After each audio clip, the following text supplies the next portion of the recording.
For a long time, Dark Souls has been largely synonymous with masochistic tendencies. However, I, and I'm sure many others, see it more so as a triumph over adversity. The odds are always stacked heavily against you, but it's that fleeting moment of victory you feel as you strike down an overwhelming boss that makes you jump from your seat with joy, that propels you to keep pressing forward on your epic and daunting journey.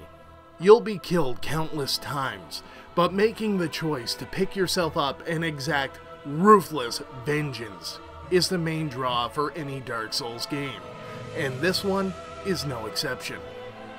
Let's begin with, well, the beginning. As usual, you begin Dark Souls 3 by selecting your character, their traits, appearance, and so on. It's imperative to tailor this character to your specific playstyle and to level up their attributes accordingly.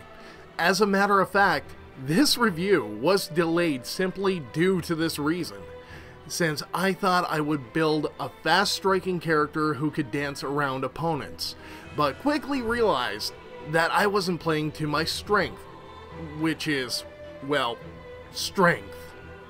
When I saw the opportunity to do so, I respect my character as a hard-hitting tank who could mow down enemies with a few fast and devastating attacks, since dodging and blocking maneuvers are not my strong suit.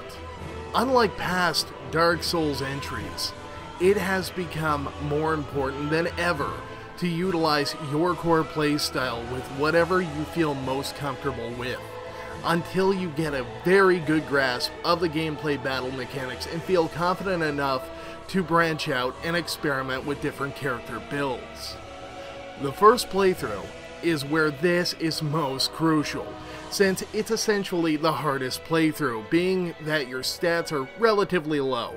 On subsequent playthroughs, you're allowed to carry over your weapons, armor, and stats, which basically allows you to enact sweet, glorious vengeance on anything that moves, breathes, or bleeds. Or even on enemies that do none of those. You're given several different character archetypes to choose from, but honestly, they really don't offer anything that makes them unique, aside from having different starter gear. I took the sissy route and, well, chose the knight for his high damage output potential and strong armor. Ultimately, it doesn't matter who you choose, since all stats can be leveled up the same as any other. What you're basically choosing is starting gear and stats. Now, let's talk about the story. I've played every Dark Souls game to completion, and honestly, I'm still lost when it comes to this subject. It has a way of flying well over my head. While I'm no expert on the subject, I'll still try my best to explain it. From what I understand, you play as an unkindled Ash, tasked with returning the Lords of Cinder to their thrones to link the fire. If you ask me to explain what the heck that all means, then I'll likely look at you with a blank stare before running away. I know that the Souls games are steeped in a rich lore, but I can't for the life of me seem to grasp it. If any of you can explain it to me in the simplest terms possible, then I'd be greatly appreciative. Use hand puppets if necessary. Really though, the story is not what draws me to this amazing series. Beyond the combat and gameplay, there is also the breathtaking artwork and level design. Dark Souls 3 has, in my opinion, some of the most impressive locations in the series. And the architecture is pure eye candy at times.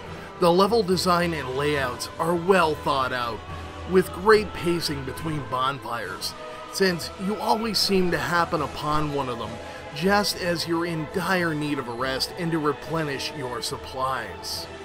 Careful exploration is often rewarded with huge secret areas that are littered with new weapons, loot, enemies, and even bosses. It wouldn't be a surprise to learn that From Software was inspired by some older Legend of Zelda titles, since it uses a similar reward for exploration style of gameplay similar to the old Zelda games from so many years ago. From Software nails this aspect by creating massive sprawling worlds that can be very easily overlooked if you don't slow down and look for the clues. To name a few, there's the Smoldering Lake and Archdragon Peak, both of which offer exciting boss fights and awesome loot. When you stumble upon a secret area, you feel both accomplishment and dread, because these optional areas can be home to some of the fiercest enemies in the entire game. Speaking of which, the enemies of Dark Souls 3 vary wildly. More so than even previous entries in my personal opinion. Some enemies are slow and killed easily, while others are aggressive and unpredictable. Running into a new type of enemy can be a nail-biting experience, since you have no idea what they're capable of until you face them in battle. Enemies in Dark Souls 3 will force you to change weapons, equipment, and tactics. So, ramming a greatsword down the throat of one enemy may work fine, where others will parry your attack and leave you on the defensive really quickly. This is especially true for bosses, who are arguably some of the toughest the series has to offer. I'm looking at you, Pontiff Sullivan. These bosses range from respectively challenging to downright psychotic. Fuck you, Pontiff Sullivan.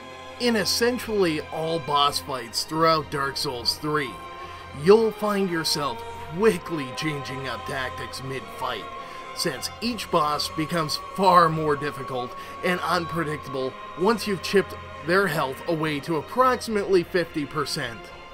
These aren't minor changes either, oh no. Some bosses mutate, others call in help, and some even clone themselves. Fucking hate you, Pontiff Sullivan. The bosses of the Dark Souls series are truly a hallmark of the entire franchise, and Dark Souls 3 especially stands apart from the rest in this category. Last year's Bloodborne really elevated the visuals of what this genre could look like, and I was happy to see the graphic stylizing of Bloodborne being implemented in the Souls series. Let's face it, past entries were nothing to write home about when it came to visuals. They weren't awful looking, by any means, but let's be honest, they weren't the most visually mind-blowing games by any stretch either. But I feel that Dark Souls 3 received a big facelift over its predecessors. The graphics still won't blow any minds, but as I mentioned earlier, the game's artwork is still what makes this a visual feast for the eyes. Notable upgrades include lighting and texture quality, which pop out far more than in Dark Souls 2, though the series as a whole has never really been known as a visual powerhouse. What it is known for, however, is gameplay. Its simple yet deep combat system will keep you engaged for hours on end. The combat is largely unchanged from previous Dark Souls games, which is great, in an if it's not broken, don't fix it kind of way.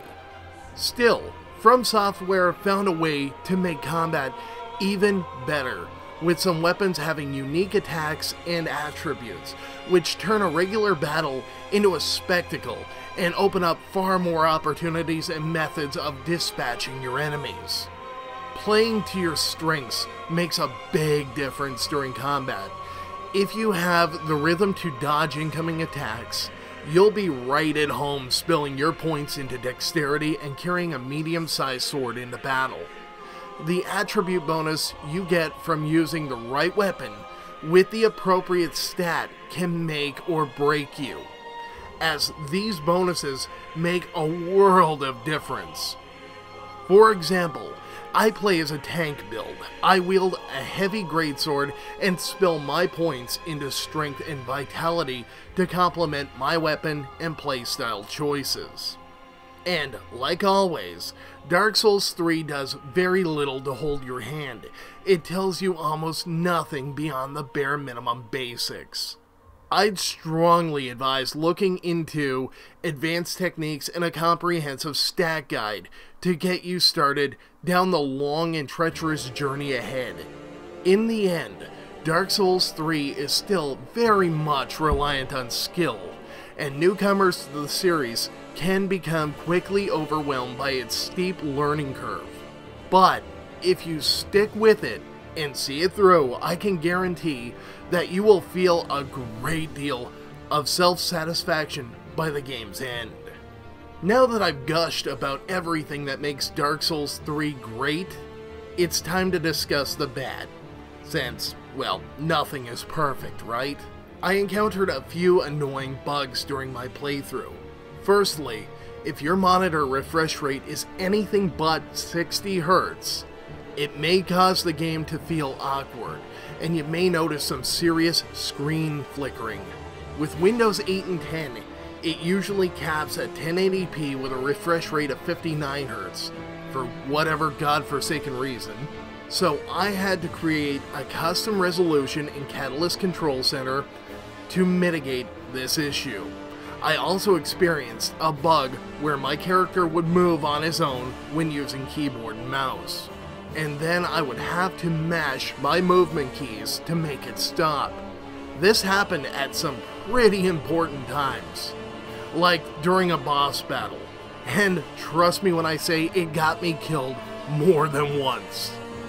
Another problem, and I wouldn't call it a bug so much as poor design, is that all of the on-screen prompts show Xbox controller buttons, even when there's no controller plugged in.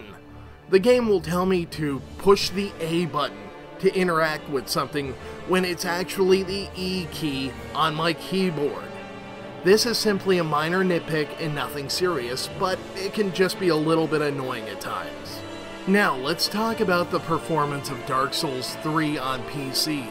Some people, myself included, have noticed utterly atrocious frame rate drops.